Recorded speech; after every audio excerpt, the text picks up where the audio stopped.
In this video, I'm going to show you how to remotely log out of your Google account on your iPhone or on your Android. It's quite simple and easy, so let's begin. First, open up your browser and then go to myaccount.google.com website, and here look for security settings. I can see it here at the top right in that menu.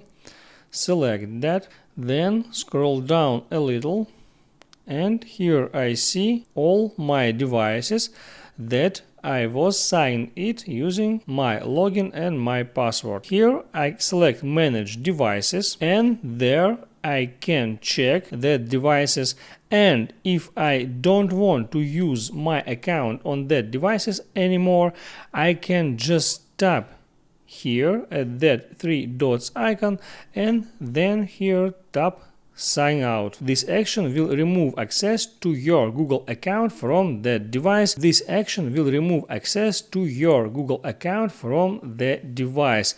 And to confirm this action, just tap on Sign out.